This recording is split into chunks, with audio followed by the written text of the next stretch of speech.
Assalamualaikum warahmatullahi wabarakatuh. Perkenalkan kami dari kelompok 2 pada mata kuliah Sistem Informasi Manajemen. Kali ini kami akan membahas tentang pemodelan proses perangkat lunak. Adapun kami beranggotakan 4 orang yang terdiri dari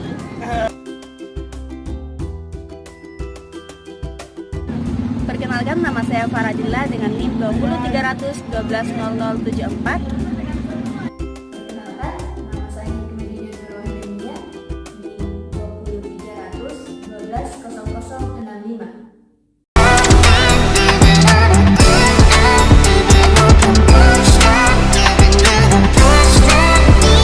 Belum mengenal model perangkat lunak, apa sih itu pemodelan perangkat lunak?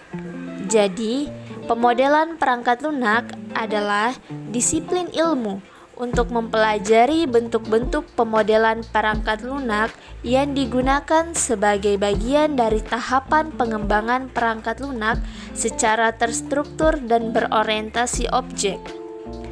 Proses pemodelan perangkat lunak merupakan aktivitas yang saling terkait untuk menspesifikasikan, merancang, implementasi, dan pengujian sistem perangkat lunak.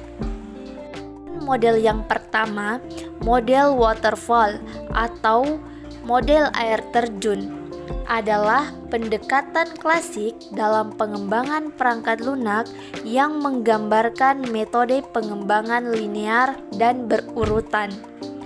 Model waterfall adalah model pengembangan perangkat lunak yang paling sering digunakan.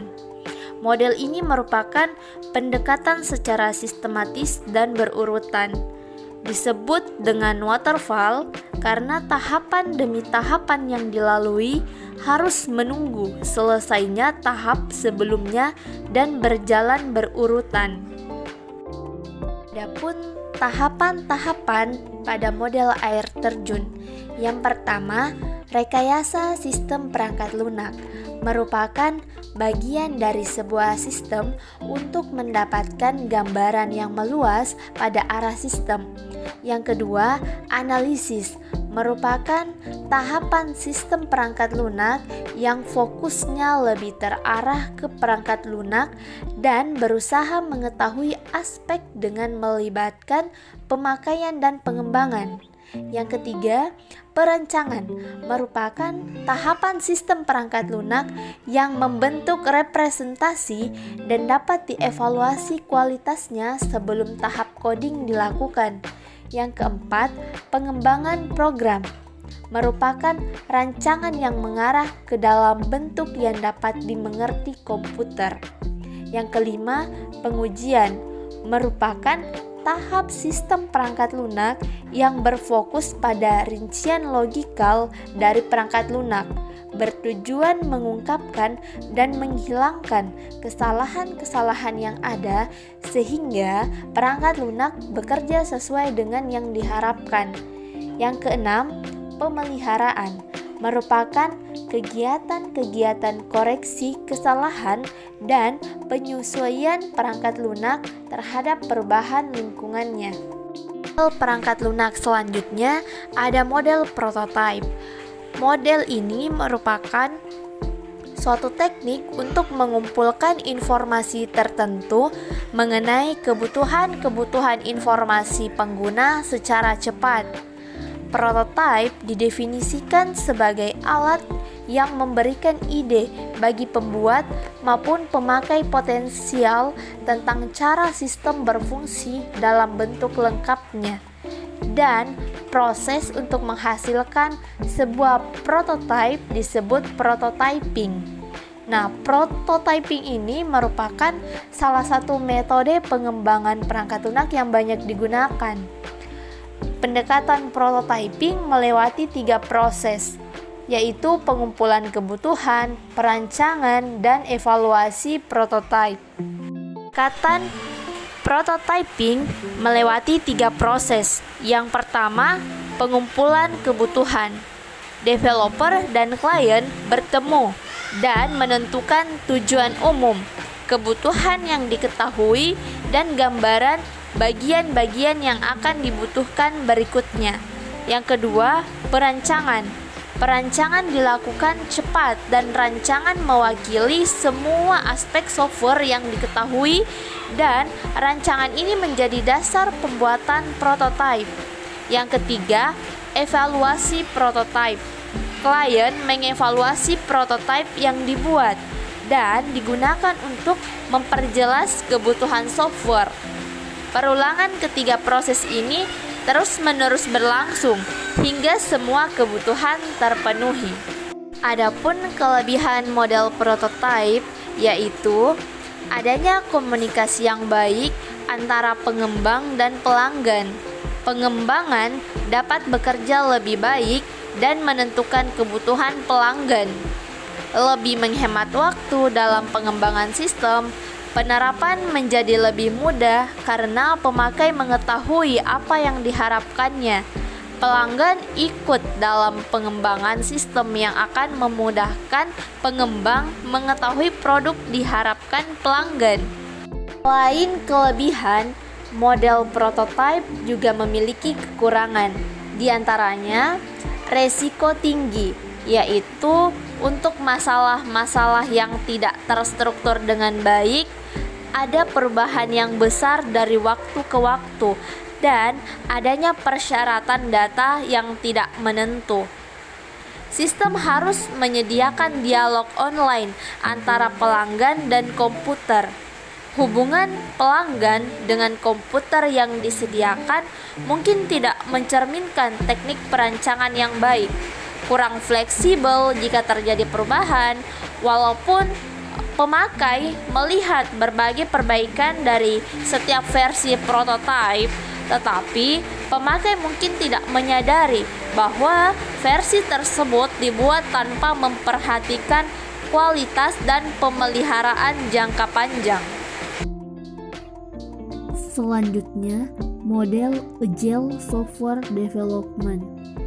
Model ini merupakan jenis pengembangan sistem jangka pendek yang memerlukan adaptasi cepat dan pengembangan terhadap perubahan dalam bentuk apapun. Dalam Agile Software Development ini, interaksi dan personel lebih penting daripada proses dan alat. Software yang berfungsi lebih penting daripada dokumentasi yang lengkap. Kolaborasi dengan klien lebih penting daripada negosiasi kontrak. Dan sikap tanggap terhadap perubahan lebih penting daripada mengikuti rencana.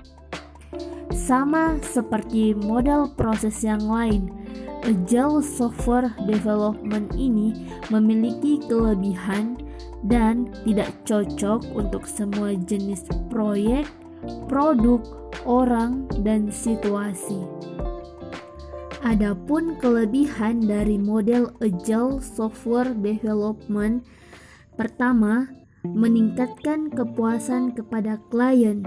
Kedua, pembangunan sistem dibuat lebih cepat. Ketiga, mengurangi resiko kegagalan implementasi software dari segi non-teknis.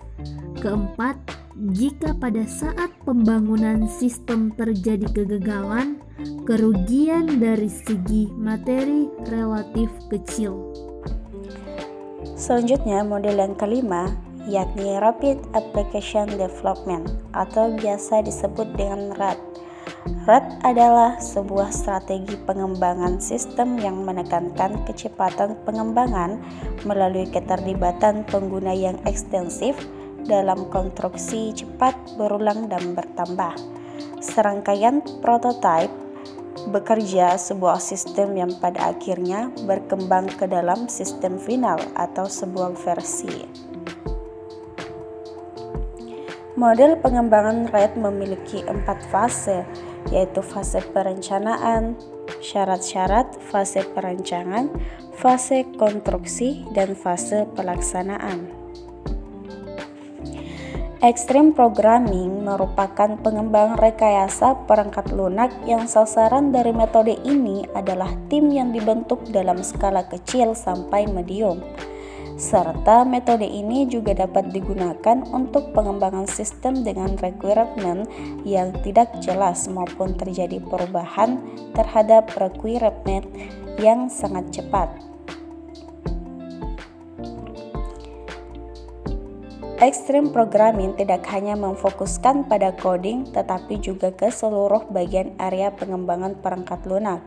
XP ini atau biasa disebut dengan extreme programming adalah metode yang memiliki tingkat responsif yang baik terhadap perubahan. Kelebihan dari metode extreme programming juga memberikan tawaran tahapan dalam waktu pengerjaan yang singkat sesuai dengan fokus yang akan dicapai. Tahapan pengembangan perangkat lunak dengan XP yaitu planning, desain, coding, dan tes. Model spiral. Model spiral merupakan model pengembangan sistem yang digambarkan berupa spiral.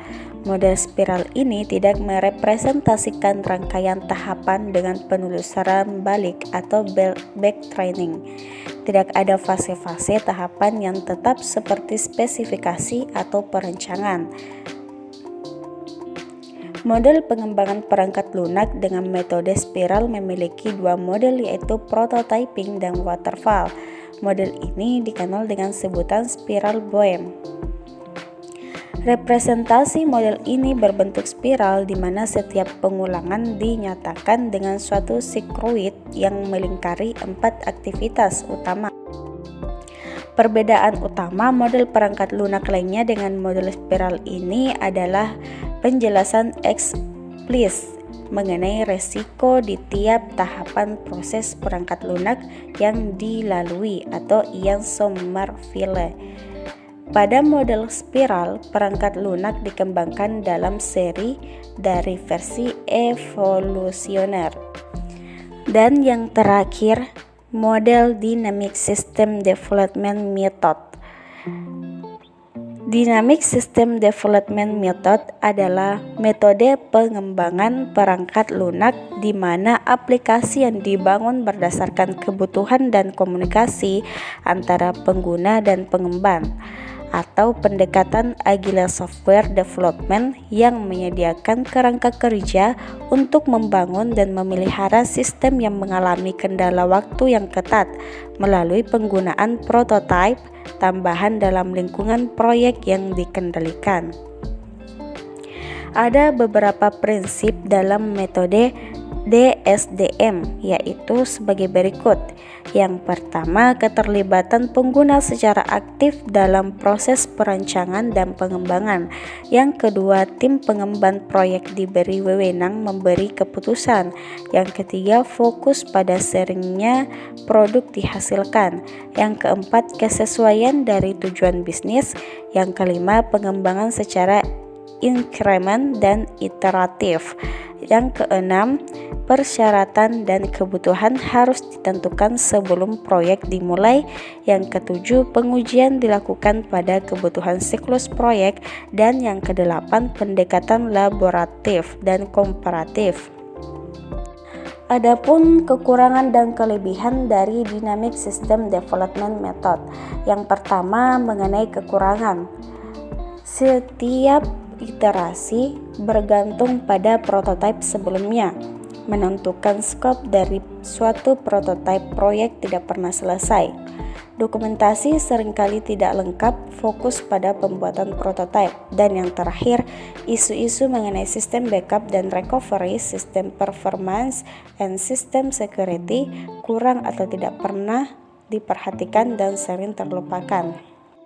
Adapun kelebihan dari Dynamic System Development Method, yang pertama yaitu menyajikan kerangka kerja atau framework untuk membangun dan memelihara sistem dalam waktu yang terbatas melalui penggunaan prototyping dan incremental dalam lingkungan yang terkondisikan. Yang kedua, membangun software dengan cepat. Yang ketiga, DSDM dapat dikomunikasikan dengan XP menghasilkan kombinasi model proses yang mengikuti DSDM dan praktek yang sejalan dengan XP. Terima kasih telah menonton video yang telah kami buat. Semoga video ini dapat menambah pengetahuan dan wawasan teman-teman sekalian. Sekian dari kami. Assalamualaikum warahmatullahi wabarakatuh.